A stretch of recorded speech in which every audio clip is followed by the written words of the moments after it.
Good day. Here we are at week 22 in our journey through the Bible, May 28th through June 3rd. And we're basically finishing up Ecclesiastes and moving into Chronicles chapters 10 through 17, 2 Chronicles chapters 10 through 17, with some readings also in 1 Kings chapters 12 through 22.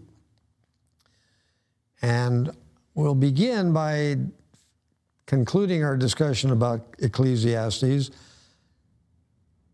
Our editor summarizes the premise of Solomon's wisdom as being that only the creator of the universe can know, to begin with, the true needs of his creation, his creatures, us, and provide for them their complete fulfillment. In other words, we really cannot know exactly what we need because it's outside our understanding. And part two, that none of the things we often ascribe as being the things we need and desire to provide happiness and fulfillment can actually provide that.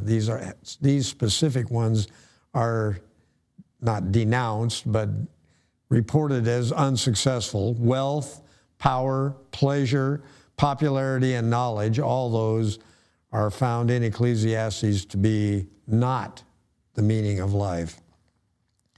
So I've just, again, as usual, I've selected a few passages that I thought I would share in our time together. The first one being Ecclesiastes in chapters 1 and 2, the words of the teacher, son of David, king in Jerusalem. Meaningless, meaningless, says the teacher. Utterly meaningless. Everything is meaningless.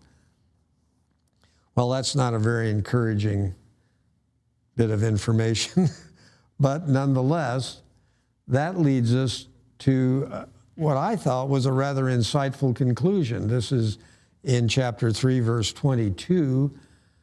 So I saw that there is nothing better for a man than to enjoy his work, because that is his lot. For who can bring him to see what will happen after him? And well and truly, there is no way we can understand from our own wisdom the outcomes of our actions in this life.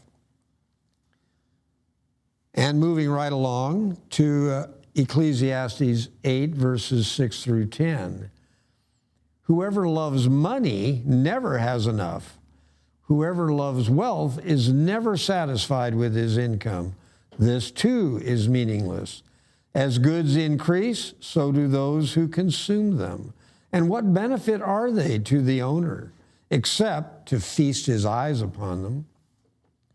The sleep of a laborer is sweet, whether he eats little or much. But the abundance of a rich man perhaps permits him no sleep. So clearly emphasizing that, no, wealth really isn't the solution. And then, starting on Ecclesiastes 3, verses 1 through 10, this is a classic reading. There is a time for everything, and a season for every activity under heaven. A time to be born and a time to die, a time to plant and a time to uproot, a time to kill and a time to heal, a time to tear down and a time to build, a time to weep and a time to laugh, a time to mourn and a time to dance, a time to scatter stones and a time to gather them, a time to embrace and a time to refrain, a time to search and a time to give up, a time to keep and a time to throw away, a time to tear and a time to mend, a time to be silent and a time to speak, a time to love and a time to hate, a time for war and a time for peace. And to me, this is the great conclusion. For what does the worker gain from his toil? I have seen the burden God has laid on men. He has made everything beautiful in its time. He has also set eternity in the hearts of men, yet they cannot fathom what God has done from beginning to end. I know that there is nothing better for men than to be happy and do good while they live, that everyone may eat and drink and find satisfaction in all his toil. This is the gift of God. I know that everything God does will endure forever. Nothing can be added to it, and nothing taken from it. So yes, meaningless is everything, but satisfaction is in knowing that God will care for us. So that brings us back to our historical sequence. So Solomon is about to pass away, and I would like to look briefly at our map here. As you can see, and as we will discuss briefly, Solomon extended the kingdom substantially. You'll notice here was the farthest extent of David's kingdom, and Solomon's kingdom extended clear up into the Euphrates River Valley. The southern boundaries were not much changed, but I would note to you that Solomon sort of secured the southern boundary by marrying one of Pharaoh's daughters, although he would not allow her to be in certain, religious areas of Jerusalem. So Solomon was falling into the trap, which God warned against, of marrying foreign wives and being led into sin. So that has in fact happened, and we'll read more about that now.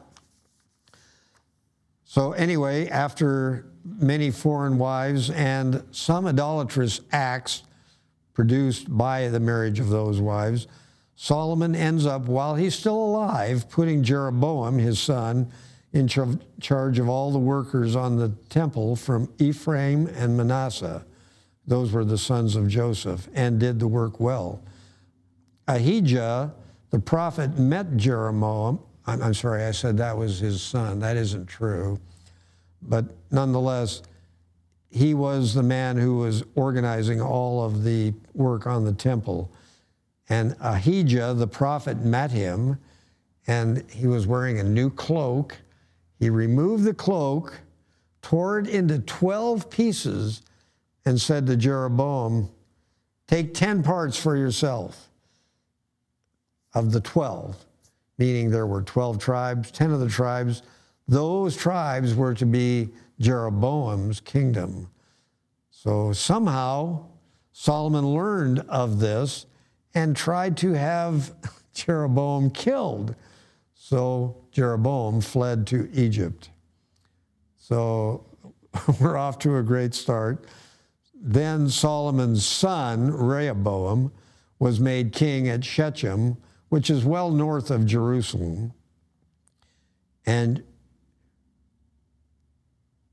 at some point, once Solomon actually died, Jeroboam returned from Egypt. So Rehoboam is just taking control. He's just been crowned in Shechem, and he's taking control.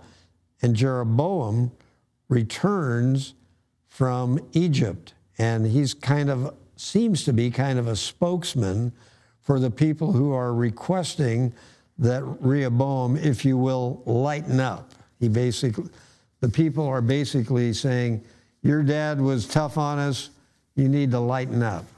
And I will just read a brief passage on that. This is 1 Kings 12:20. And I would note to you that we're at about 930 BC. When all the Israelites heard that Jeroboam had returned, they sent and called him to the assembly and made him king over all Israel. Only the tribe of Judah remained loyal to the house of David. And they began having a war between Israel and Judah. So God admonished them not to do that. And so effectively, Jeroboam became the king of the 10 tribes of Israel. And God, through Shemaiah, the prophet, told Rehoboam not to fight against Jeroboam and the rest of Israel. So, once again, Ahijah the prophet surfaces. Jeroboam's wife was sent to question the prophet as to the welfare of their child, their son, who was very ill. And Ahijah realizes it's her before she even shows up, and tells Jeroboam's wife that their sick child will surely die, and elaborates by saying that all Jeroboam's male offspring will die. Another tragedy. Jeroboam builds more altars for Israel in Dan and Bethel. So, and again, now we're back to false worship, not worship of God. And an unnamed prophet is sent when Jeroboam is at the altar in Bethel. This unnamed prophet curses it, says this is cursed by God, and it splits open. Jeroboam's hand is withered, and he prays that the prophet would pray for him, and his hand is restored. So the prophet goes on his way. This is a very puzzling story. The prophet goes on his way, and a different prophet of God finds out about this wonderful prophecy and sends after the prophet, who was told not to eat anything until he returned from Israel, and says, no, God gave me a prophecy that said you are to eat with me. So the prophet agrees to that, comes back, has a meal with the prophet who is not exactly telling the truth, and lo and behold, on his way home, he is killed by a lion. So what can we say? False prophets here and there. After Jeroboam's death, his son Nadab became the king. Baasha assassinated Nadab, and at that point, Baasha also killed all of Jeroboam's family. So in point of fact, the prophecy that Jeroboam would have no male offspring was fulfilled. So effectively, that's where we are at this point in our reading. And I will just say that after 5 more kings, Ahab will become the king of Israel. That is to say, the northern 10 tribes. He will become the king of Israel, and he is reported in Scripture to be the worst king of Israel in all time. So our reading will take us to Ahab as we proceed forward. Thank you for joining us again, and we look forward to continued reading as we move to June 4th.